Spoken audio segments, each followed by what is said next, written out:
This episode of the Eclecticide podcast is brought to you by our very own patreon.com/eclecticide. That's just a way for you guys to reach out to me, find out what's going on behind the scenes and what's coming up. If you would have had a Patreon by now, you would have known that today we sat down with the Emma Vauxdevil, who is a fantastic burlesque performer, so talented, so sweet. Couldn't ask for a better person, honestly, when it comes to that. She talks a little bit about her beginnings as a burlesque performer. She talks a little bit about where she is on her career path and where the theater is moving. Prohibition Theatre is moving. But that doesn't mean that it's the end. There sounds like there's so many great things in the work, and she was just so nice and such a sweetheart to talk to. I couldn't be more thankful for her. So if you could, give it a listen to episode 8, Emma Vauxdevil. Well, we are recording, so good afternoon, Emma Vauxdevil. Am I pronouncing that correctly? Yes, actually you are. That's very rare for that to happen on that first try. I assume you did some kind of research, right? Right. Well, yes, I have. And you're not an easy person to look up, as with, yeah. I want to say, just more local talent. Not local necessarily, but younger talent. It's hard to find a lot of information on you, but I did my best. I had a Facebook, but I got rid of that shit because I was like, I could not handle it. It's too much social media. Like, having an Instagram is enough for me. Right, I hear you. So, burlesque performer, fire swallower, yes, sword swallower, yep, whip cracker extraordinaire. Kind of. I still feel kind of like a novice, but I make it seem like I'm a lot better than I am. Right, well, that's part of the... with most of what I do. It's part of the mystique. So along that, I've read that obviously you do the modeling, and you do costuming as well? I do. Primarily, I just do like a lot of rhinestoning. I do some sewing, but it's kind of obnoxious to me, so I tend to buy whatever I can or get ordered whatever I can, like custom made. Mm-hmm. But I do designs. I've designed most of my costumes this far, pretty much all of them except for my recent one, which I collaborated heavily with a very well-known burlesque costume designer in Canada, and it was an absolute dream to work with her. I didn't think she'd actually pick me because she only works with 4 people a year for like full-on costumes, and when she did, I kind of like cried a little bit. But yeah. Well, that's good. I like to kind of start at the relatively the beginning. So, what's the story? So, like as a kid, is this what you want to do? But what was like the main aspiration? Like when you were a young lady out in the middle of nowhere, was it? I doubt it was. I don't know very many 8, 9-year-olds are just like, yep, I want to be on stage in my underwear swallowing swords. Actually. So I had the usual like all over the place aspirations. Like I think once I saw a movie and I was like, I want to be a fucking Coast Guard. Of course, I wasn't cussing that young. Right. I started cussing when I was like 10. But and then I was like, I want to be an architect. And then my mom always watched like magician shows and a lot of shows just like based around Vegas. And I saw Showgirls, like not the movie. I was still young, but like I saw actual showgirls in these shows, and I was like, I want to be that. I want to be on stage. I want to be glamorous. I want to be half naked. I didn't understand sexuality at that point, but right. That's I actually did find out kind of what I wanted to do real young. And so I I wasn't very good in school just because I didn't really relate to a lot of people, and learning the traditional way just wasn't my thing. And I actually started like sneaking out. Well, okay, so I got kicked out of my private school, and then I went to public school for like half a year. I had like no friends really, but my friend group, they went to raves and stuff, and so I started sneaking out and going to raves with them. And I saw go-go dancers there, and I told my friend, I was like, I want to be that. I want to be on stage. That's where I want to start. And then he actually got me an audition with that little troupe. It wasn't anything serious. It was just like a little local rave go-go troupe. And I made it, and that's literally what started this whole snowball effect. Like, it was mostly me just wanting to keep getting bigger and better. And now I'm here. Like, none of this is really planned. It just keeps happening, and it's really beautiful and amazing. Well, it's always good when it's growth, but like you were saying, I find with most people that have like an artistic nature about them, they tend to have issues in school, especially public Oh, school, yeah. because it is very built, Yeah. myself included, to a certain extent. Before this, I was in bands and stuff, so I'm lightly familiar with being on stage. But obviously, I'm generally wearing a lot more clothing than you are. Yeah. So it's just not for me. But Yeah. do you, since you knew at a young age you wanted to do that, do you have any like dance background or anything? Did you do any of that in high school or? Um, I always wanted to like be the girl that like their parents were strict on them to take them to dance lessons every week. My mom, she had some health issues, so she wasn't able to really keep up with like my life. So I would just dance at home alone in front of the mirror pretty much every single day because I spent a lot of time alone as a child. I tried out for cheerleading, but I felt too awkward. I'm 6 foot tall, by the way, so I was 6 foot tall in like middle school. So being on the cheer team, I felt really just out of place and awkward. But I went for it because I knew like that was one thing. I was like, oh, I get a costume and like all that. I did some gymnastics as a kid. I went to gymnastics camps to be active. I pretty much have always just kind of been pursuing it as much as I could with my ability at the ages I was. And then I think a lot of how I got my skills at this place in time was the amount of go-going I did because I really learned how to improv super, super well. Okay. And just like roll with the punches. But no, I don't actually have any formal training. Everything that I have is like self-taught. Right. Do you get any help? I mean, you're part of I don't know how that works. The Moonlight Dolls, Mm-hmm. is that just a group of Yeah. you guys, ladies and guys, I guess, because Rex Knightley also Yeah. is involved in, uh, Yes. so, I guess you kind of help each other out. So with that, whenever you got into that arena, um, did that help you out a lot? Are you able to deal with like Abby Cadabra and Daisy, Lawmore and kind of fine tune stuff, or y'all just kind of leave each other Yeah. alone, or? Oh, no, no, no. If I ever have any kind of questions on like, if I think like, oh, does this dance look like shit? Do I look okay? Does it look good? What's your opinion? Like, I can reach out to any of them at any point. Like, we are so closely connected. It's like a cute little family. Right. Um, yeah, so no, I haven't really reached out for any kind of like training in between all of us, but I've definitely asked for like opinions on like an outside look from um, my peers which like most of them I think do actually have like a full lifetime of like background training. Right. So yeah, I definitely can reach out to them. Okay. Well, that's good, and especially because, well, I went to two shows. So what ended up, the whole thing happened with me, and why I wanted to talk to you and a couple other of the girls, and I'm thinking about maybe trying to talk to Rex, maybe. Hmm. So I went. Me and my wife were looking for a night out, and I just went to Hidden Secrets in Houston, Google, and it pulled up the Prohibition Oh, Theater. oh, cool. And like I said, I was a theater geek in high school. So when I find this place that Hmm. used to be a silent theater in 1912 the 20s and all that, I was like, well, that's already Yes. pretty cool. And then when I find out it's a burlesque show, like, I'm a normal guy. I've been to strip clubs. It's great, but but the whole thing is, it's a fantasy. But I think with strip clubs, that whole fantasy aspect kind of gets blurred because there's a lot more contact. So it's not so Yeah. much as a show, so much as it is, you just end up leaving there, uh, incredibly sexually frustrated and with a weird Oh. a weird perception of like, I think they like me.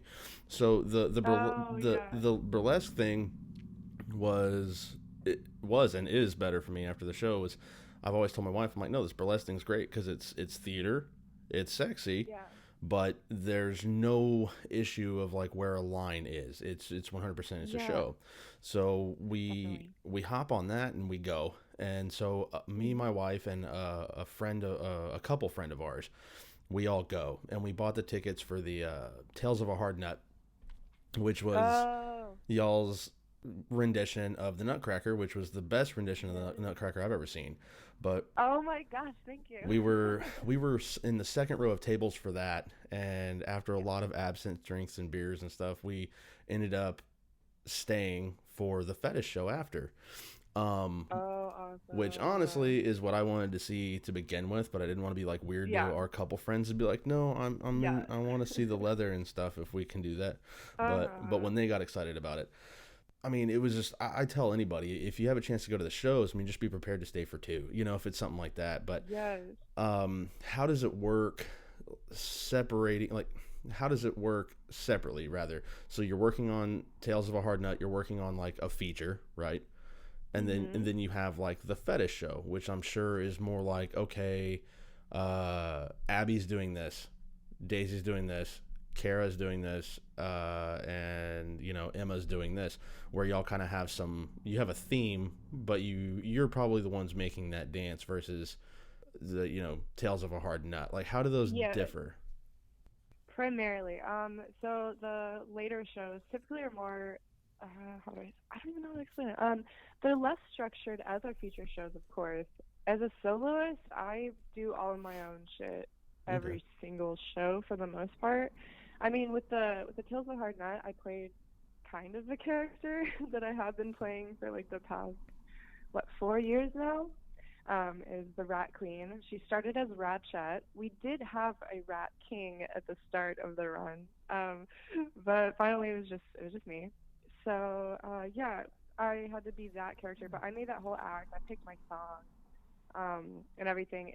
So it's a little different as a solo artist versus a group dancer, because the group dancer, obviously, they have to learn the shared choreography that everyone else does, Right. and um, like the roles are picked for something like that. But I think pretty much Tales of a Hard Nut is our only show with quote unquote characters, Right. besides like Mask of the Red Death, which is our Halloween show. That pretty much only has three characters, which don't really have themed solos, like totally like structured around that character. But yeah, there it definitely is the first shows, like the feature ones, they definitely feel more like shows than the later ones. The later ones are like always my favorite because it's so much more casual. You don't like, I pretty much improv almost every time and just have fun with it Mm-hmm. versus like making sure the feature show is like on point, like doing it as I should. People are getting the same show that they come for. So, ooh, hiccup. Well, But yeah. I mean, as the Rat Queen, it's like we, obviously it was our first burlesque experience, and not knowing, like, I mean, having an idea, I was like, all right, there's going to be, booby pasties and tassels. There's going to be garter belts, and there's going to be dancing, and knowing that, but like you come out so hard out of the fucking gate, like Yeah. you're dressed as the Rat Queen, and my buddy looks over at me, and I'm like, yeah, this is pretty nuts, and then the tail comes off, and it's a whip, Oh and it was just yeah. right out of the gate. We were like, oh no, like it was for a second. We're sitting there looking at our wives, like we're gonna get in so much trouble for this Oh my because gosh. we brought them. But Wait, was I the? Am I? Do you remember if I was the first strip number of that show? I think so. Oh shit, yeah, that is a that is that's a So big one or a infamous right, one to because start like with. it all starts off, they had a little storyline, and I don't want to give it away because Yeah, if y'all do it again, I want people to go. But yeah, yeah, yeah. it was all calm, and it was like, oh, we're all at a party, we're gonna drink absinthe, and then it was like Rat Queen whipping. Out of nowhere. Yeah, and I was like, wow. Immediately, I was like, we made such a great decision to be here.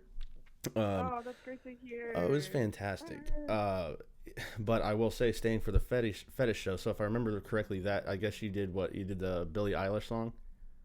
Yes. Oh my gosh, yeah. I actually picked it before it like blew up, so now I feel super like cheesy using such a fucking huge song.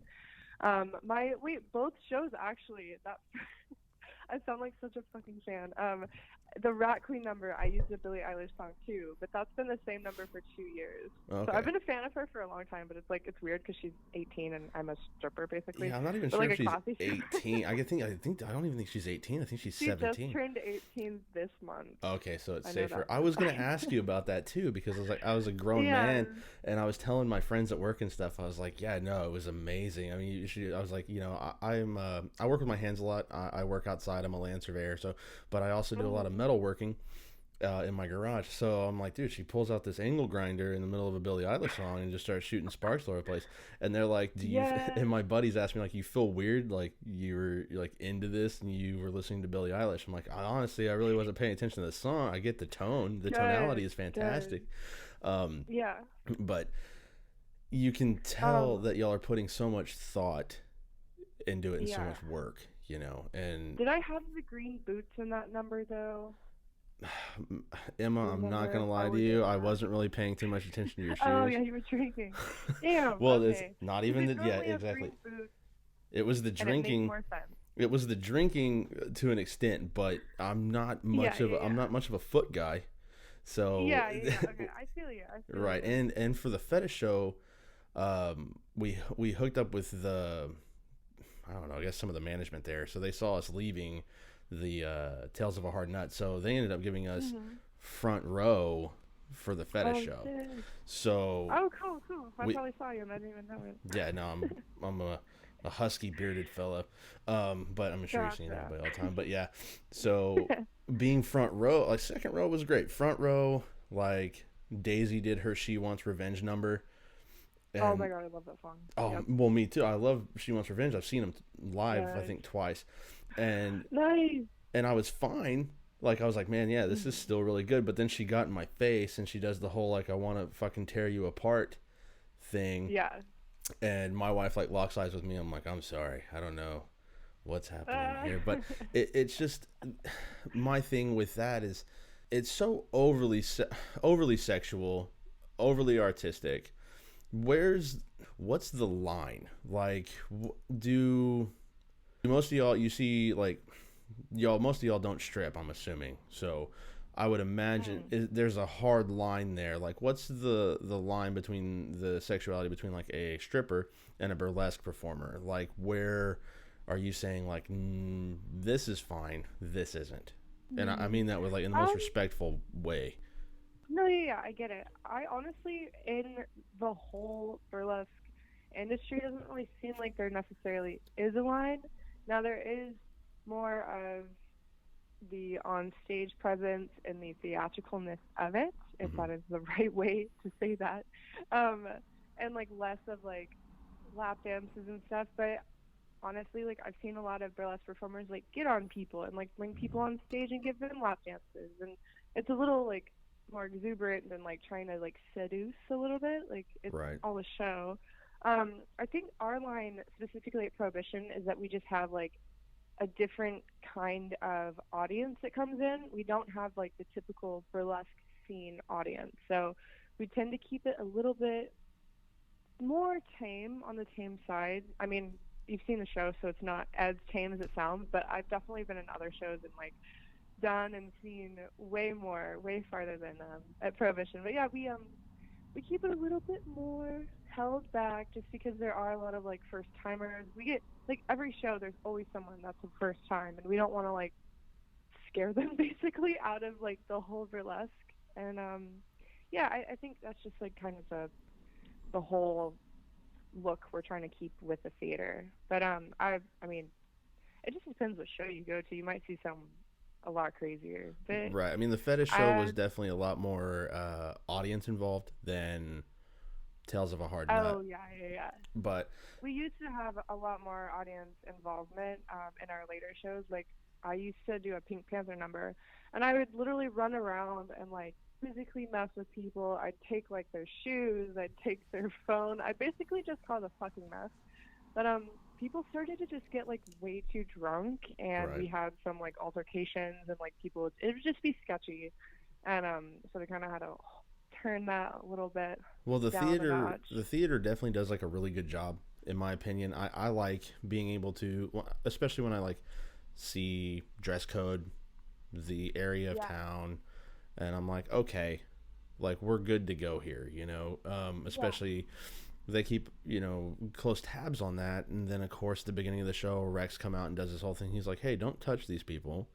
You know, which I'm sure you still have some drunk asshole that wants to just ruin the fun for everybody. Oh, yeah. And take photos with their phone. Like, I mean, well, that's It's like, a we whole can see thing, you. right? But the whole thing now Yeah. is that so many people with smartphones and everything else, it's just like, dude, just stop for a second and just be in the fucking moment. Like, it's a thing for Yeah. you, Oh yeah. and that way, if it's all readily available online, like it's a big thing with comics now, and even some bands, they're like, no, put your phones up because Yeah. we want people to continue to come to the shows. If they can get it on YouTube, they're gonna get it on YouTube.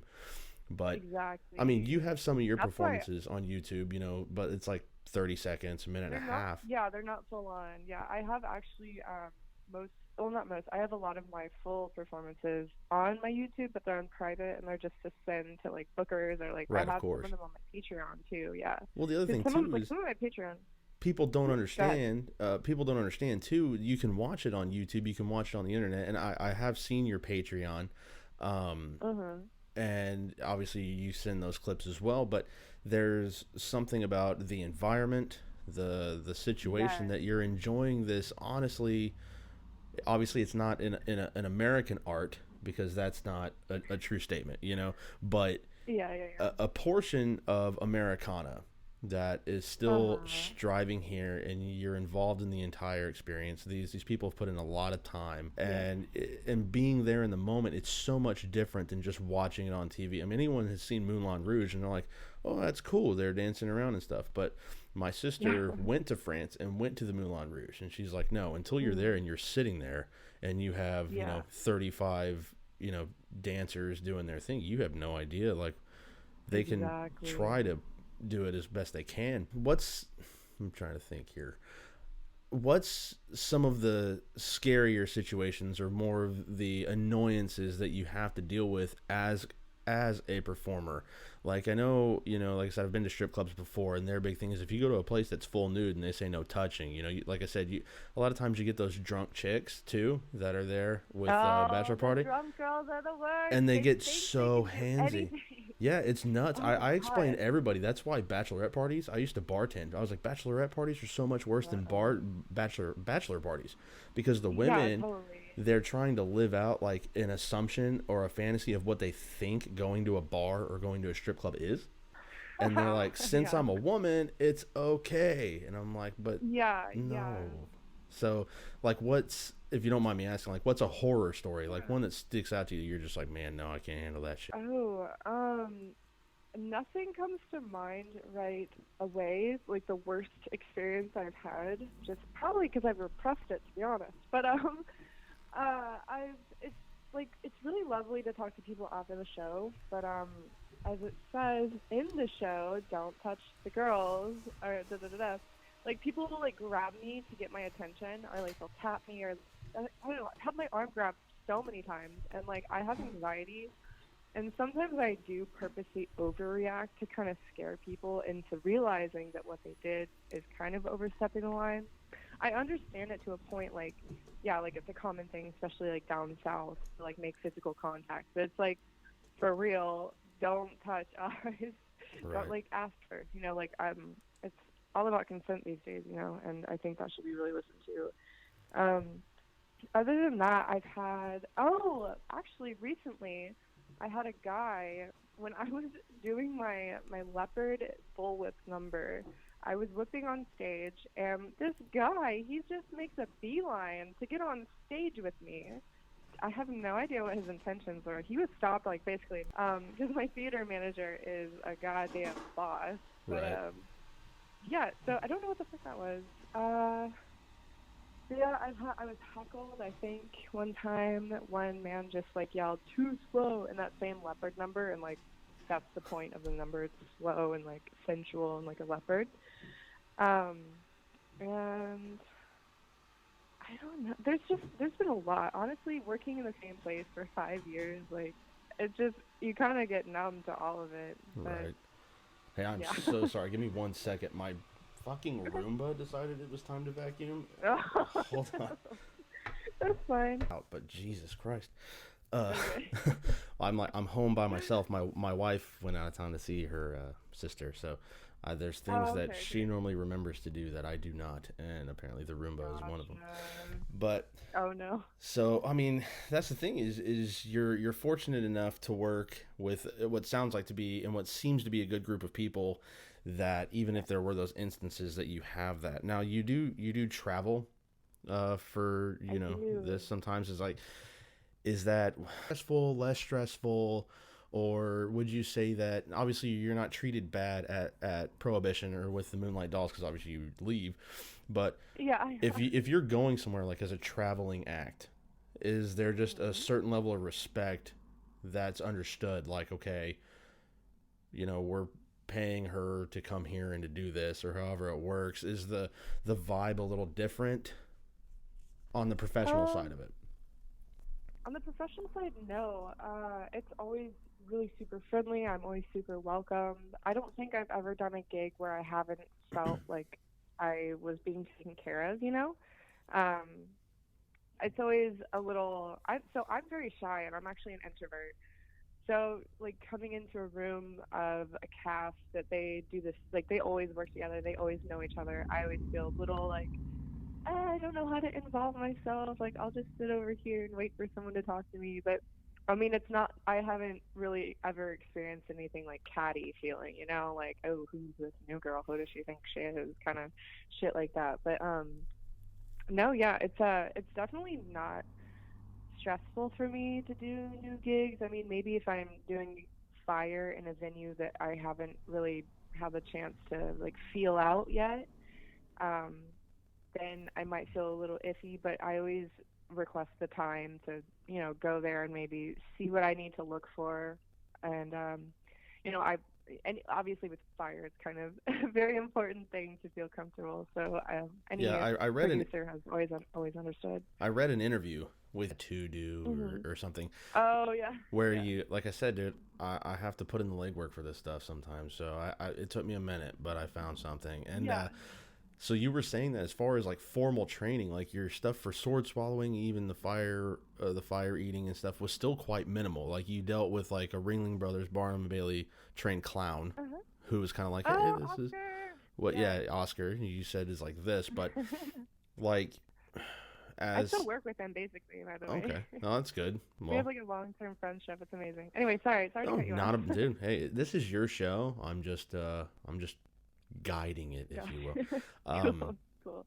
As someone who does not eat fire, one time I put a marshmallow in my mouth that was still on fire, and that was horrible. So I'm hoping it was Yeah. different. But is there Yeah. still like an amount of pain involved, or with the way that you're? Not if you're doing it right. Okay, okay, Yeah, so with the marshmallow, it burned you because of the melting yes, bits of the marshmallow. It wasn't the fire.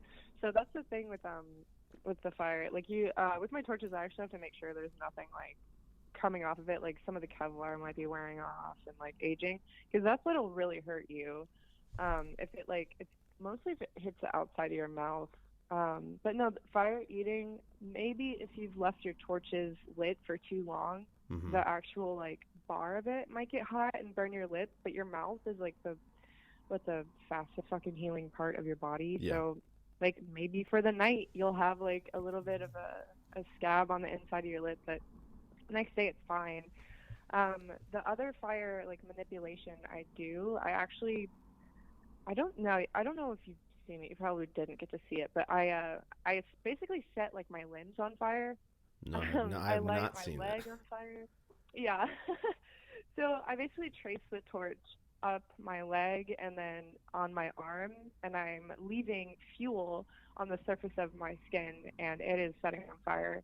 And a lot of people will go in and they'll like blow it out, but I'm too much of a Billy badass, I guess, Right. and I just let my arm kind of burn for a few seconds, which obviously the longer the fire is there, the hotter your skin gets, and then you get a burn.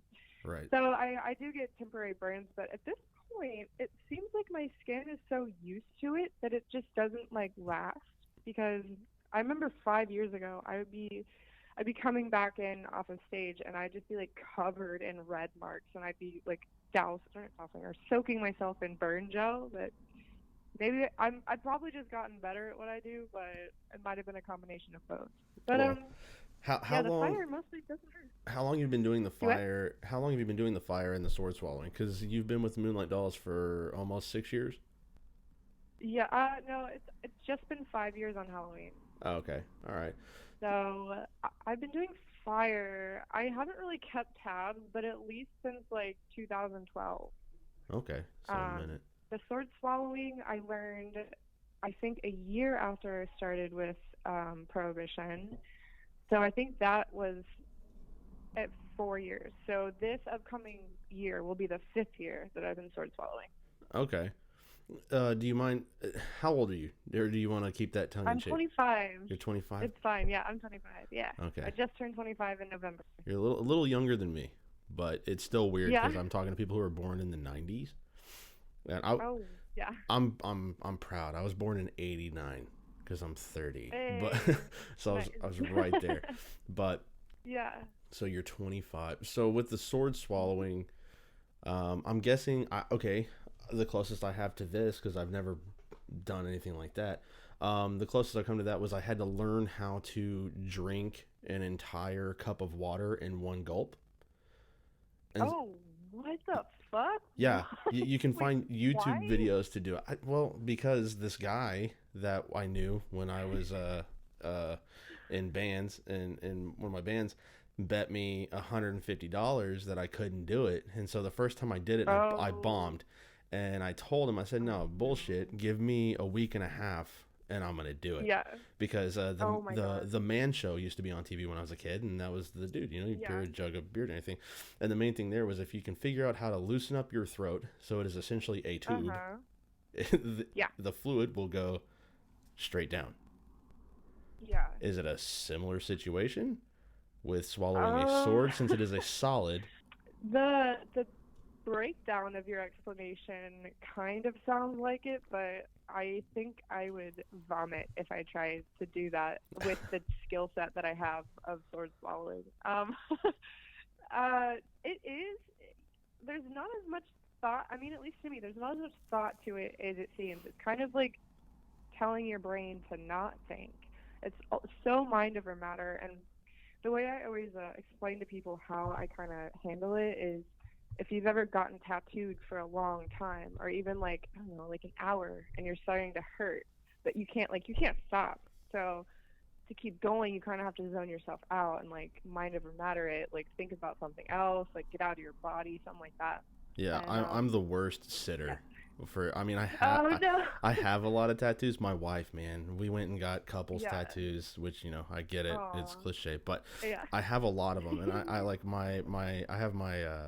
I have an entire like right sock on my right leg. I have my chest and my rib cage and stuff. But I tell all my artists, dude, I'm like, hey man, I'm sorry, I sit like trash. And no. I tell them out the gate, because dude, I am a whiny little bitch when it comes to them. I can never get out of my own head. I'm like, nope, that just still fucking hurts. But yeah. So I mean, I can understand what you're talking about. So I guess with that being said, I probably would not be able to swallow a sword. I have no aspiration to do so either. But yeah, I'd say your career is not gonna start off very well. So. Right. Well, the burlesque thing's not gonna work out for real well for me as a dude anyway. You know. Oh I don't man, think no. Boylesque. Well. No. I don't see. That was the thing. That's why I was saying. I was like, you know what? I'm thinking about talking to Rex, but I was on his Facebook page. I'm like, man, his corsets and all sorts of shit, and I'm like, that's not. Oh yeah. Like, so he's a little bit more on the androgynous side of it. There's definitely more masculine burlesque performers out there. Right. Yeah, well, he's so much fun. He's like one of my favorite. I don't think on the planet. I don't think they could have had a better MC. For those right? 2 nights, like he's just so good, and you can tell. Like, I'm assuming he's gay. If not, I mean, it's all like, again, it's all part of the act. But he's so good at being like approachably uncomfortable, is what I would call it. Is the best way I can describe it. In that, like, he understands where the line is, and he's so good at picking the people out that might be uncomfortable with it, but that they're gonna handle it. It's just really, it was awesome. And oh my God, that makes more sense. When you first put it that way, I was like, wait, what? He's like so charismatic. But yeah, no, that's a perfect description of him. Right, because I mean, as the MC, you kind of have to read the crowd. I mean, you have to know, you know, who's going to put up with what. But to my understanding, so he had a lot to do with this year's version of Tales of Hard Nut. Yeah, he basically directed it. Like, we had already the show, but it's gone through a lot of changes. But he added so much magic to it. It's Hmm. incredible. Like, I used to kind of actually fucking hate the show, Really? but now it was so beautiful. Yeah, I think it was probably like our most successful. Like, nearly every night we had at least one audience that gave us a standing ovation. It was amazing, So that was honestly. really cool. Yeah, yeah. I mean, I sat through the I don't know, it felt like it was like 5 hours of the ballet one time, and Oh God, it was yeah. nowhere near as enjoyable. Yeah. Enough about Rex. So before we Mhm. get into more pertinent information, would you ever want to do that directorial side of things? Do you ever think that you'd want to do that and say, you know what, yeah, I'm going to do a theme show myself, and I'm going to pick, what we're doing and what route we're going Yeah. with that? So actually, even at Prohibition, they're kind of encouraging us to start doing that a little bit. Hmm. And having my own show has been a dream for a while. I definitely want to eventually have my name as like the headline, basically. Not like that specifically, but like I want to be behind something fucking magical. I don't. I'm still learning a lot of things, and I don't feel like I'm totally capable of it yet because I have so many ideas, but I don't really know how to organize them and how to be realistic with them. Because me myself, I'm a person that I don't set limits for myself. If I want to do it, I can fucking do it. Like I'll get there somehow. 100%. And yeah, so I do want to. I think my show, if I were to do it, would be a little on the spookier side, Okay. but I'm all about like huge production. I just need the budget, so you want to Right. like loan me a little. Well, I get that, but you also said you're like, oh, I don't necessarily want my name on the thing. It just seems to me like, Oh no, I do want my name, I but I mean, don't want it to be like the vaudeville show. I want right, I want to be like host, like I right. don't know. Okay, that makes sense. That makes sense. I mean, Yeah, yeah,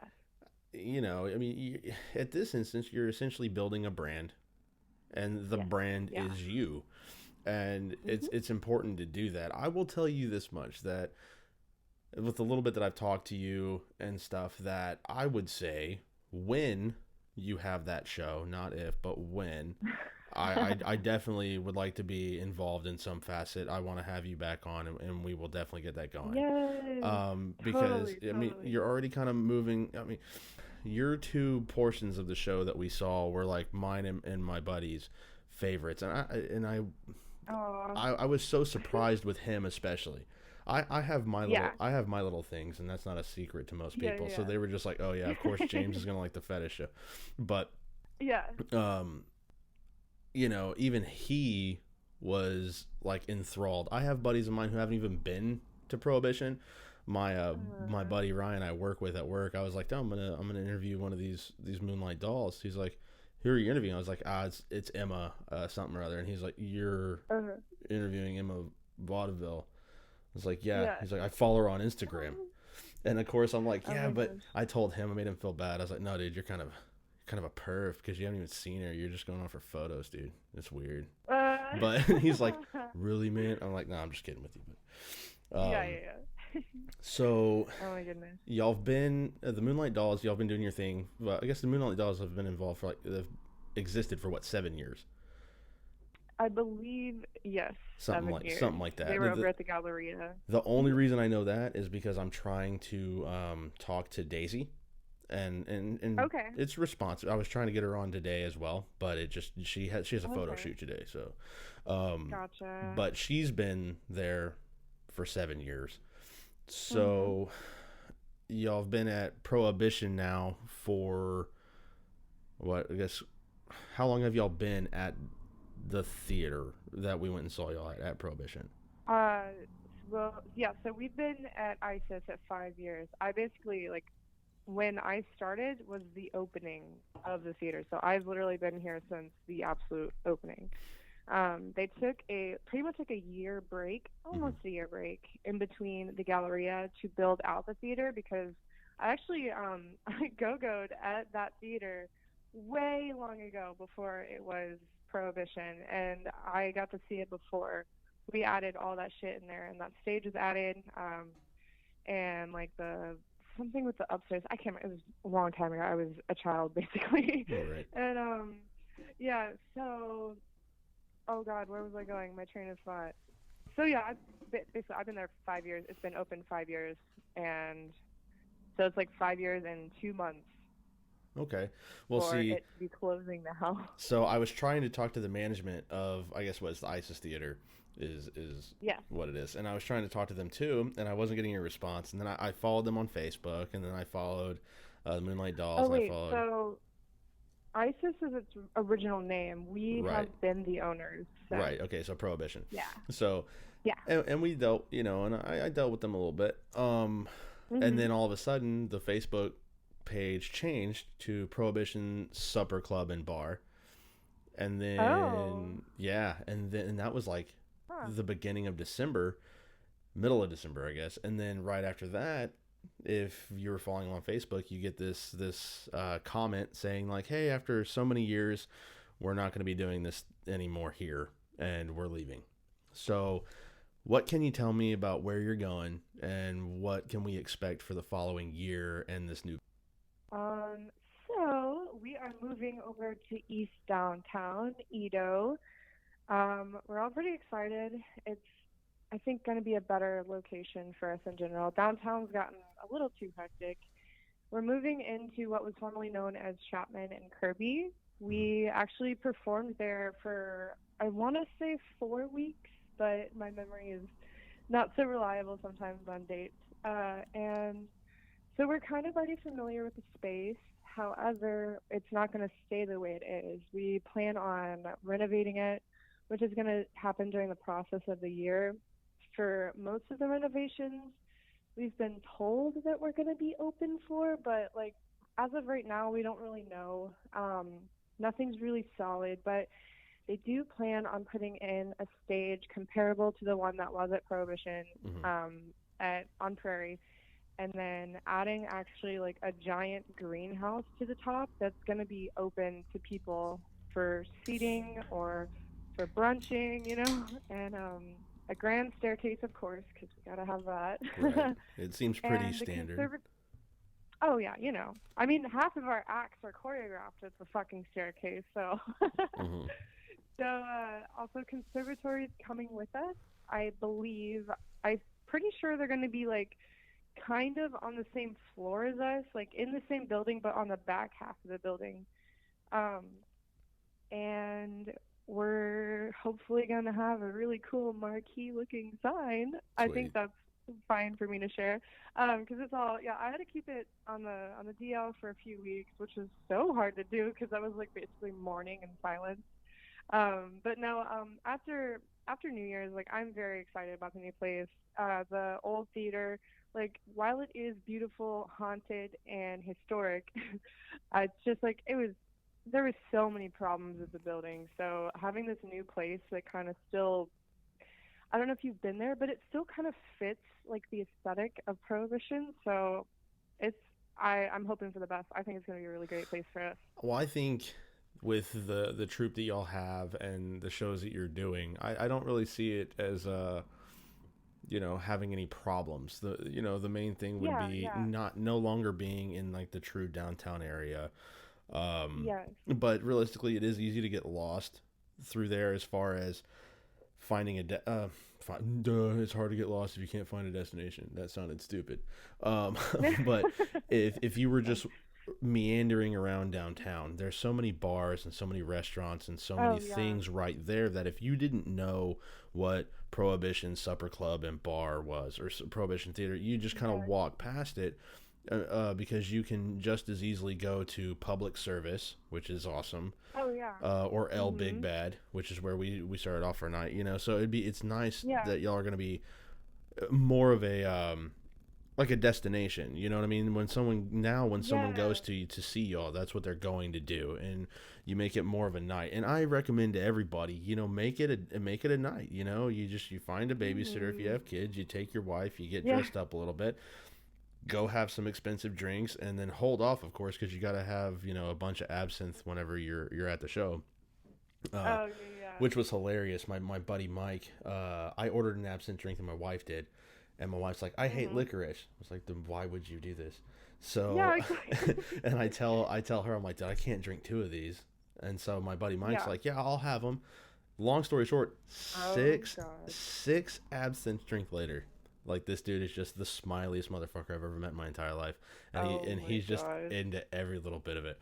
But yeah. I mean, I tell everybody now, I'm like, no, you need to go. Like, I've told, I had a buddy of mine over at the house last night, and I told him, I was like, the best thing that I can equate it to is, if you've never been to a burlesque show, is if you can remember being 14 years old again and going through like instant puberty as a man. Like all those emotions and confusions where you're just like, stuff to look at. What am I? Yeah. I was like, it's that. It's so immediate. And it's so, this is also weird for me. And I'll tell you this much, because talking to you as a performer, it's strange, because it's like what I would expect to be a compliment can come off so bad. And so you have to hold it off. So like, hey, I really like the way that you looked in your garter belt.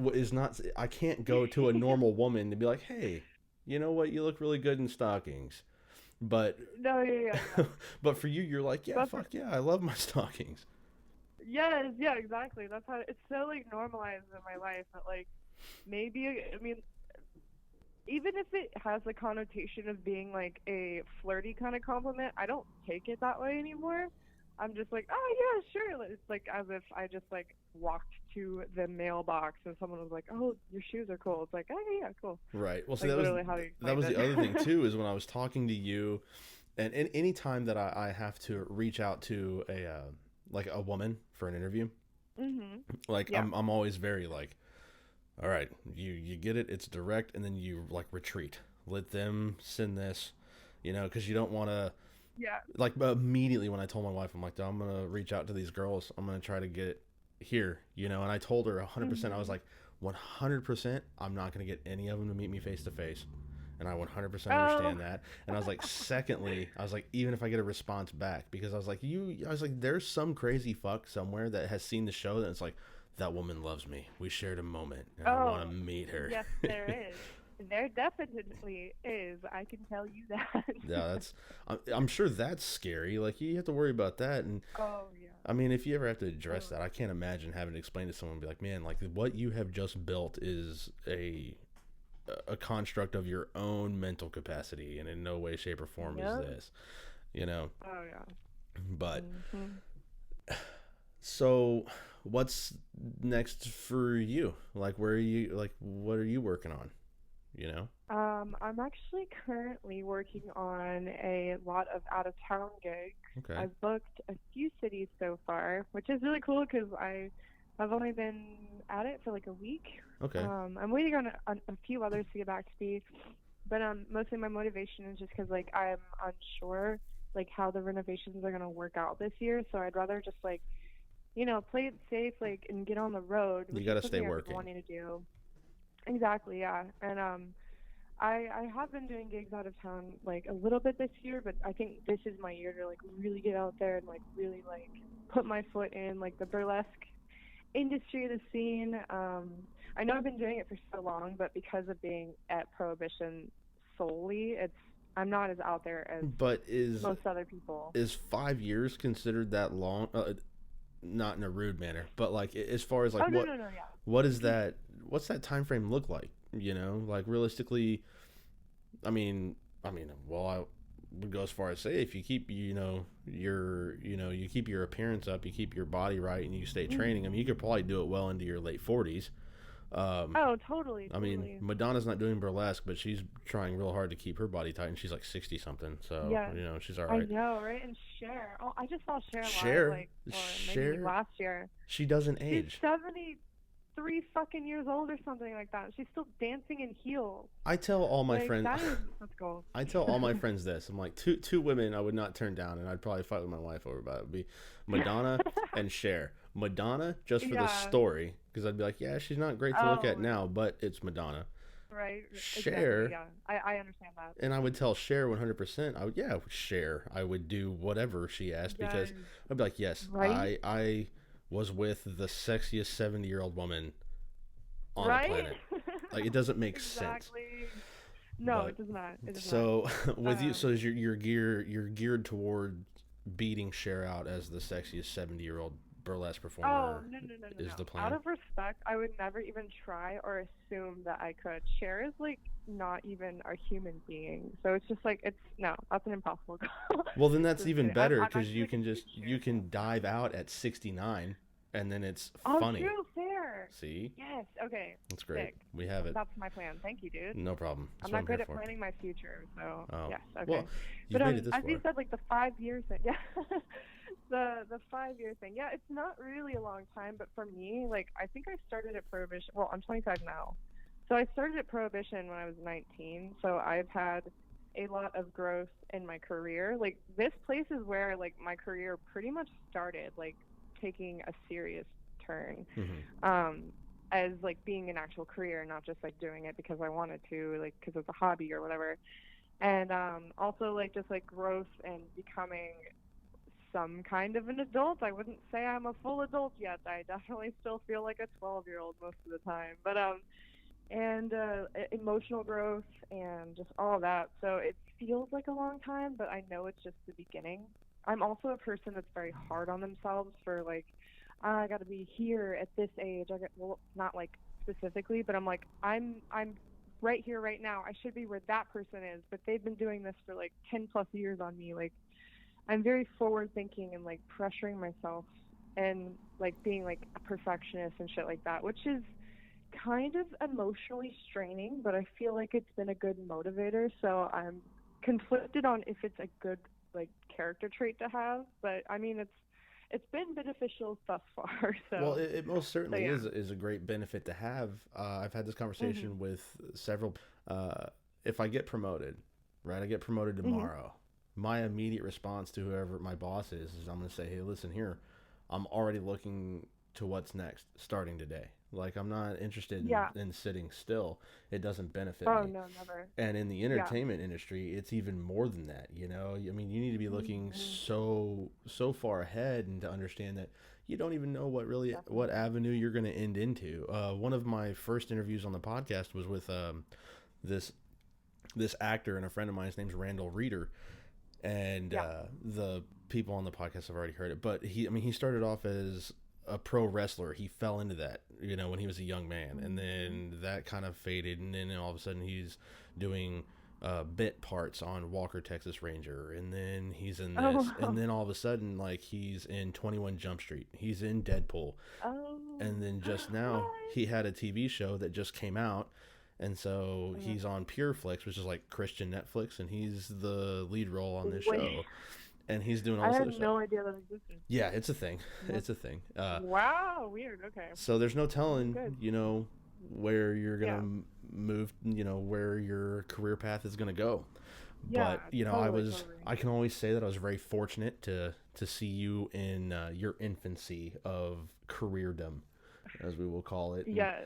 And to get to talk to you now and, you know, for lack of a better word, you know, to meet you. You know, I'm very fortunate, and I'm very excited to see where you're going to go and what's going to happen. Oh, thank you.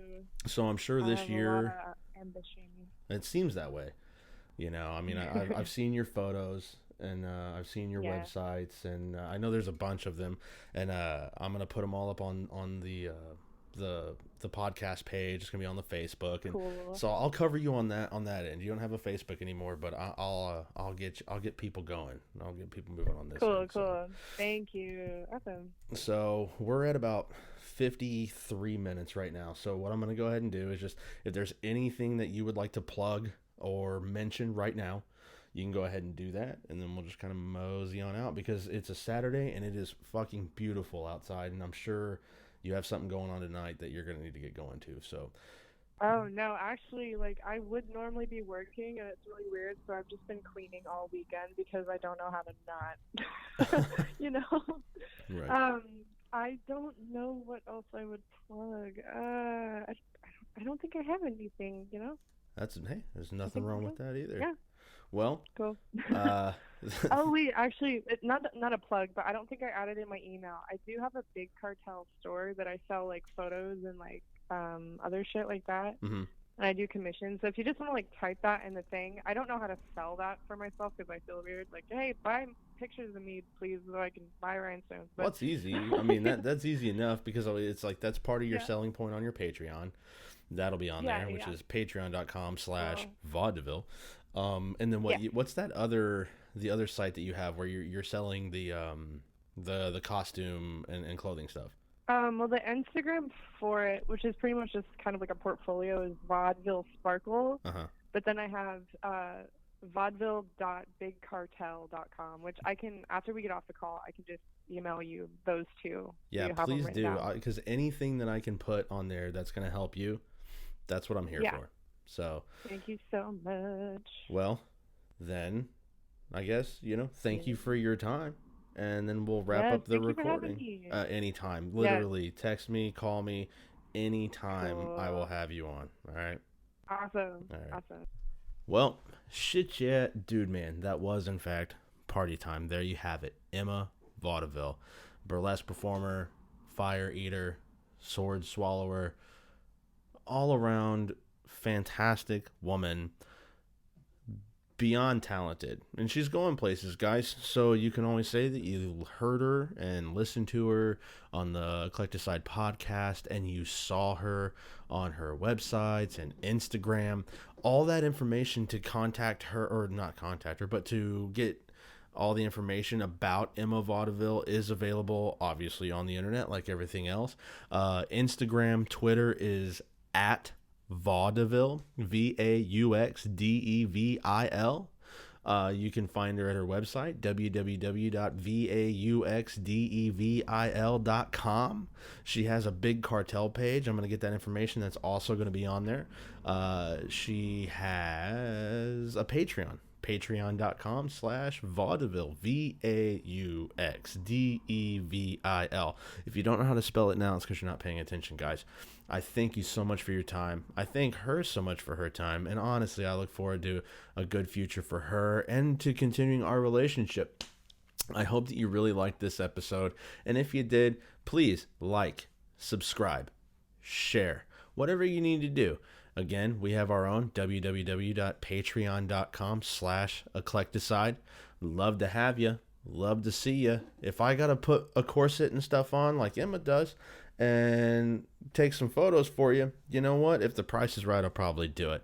Have yourself a fantastic day and just be prepared for the next episode.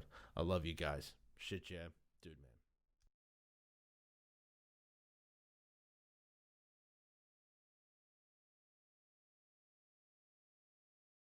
This has been a Rhyme or Reason production.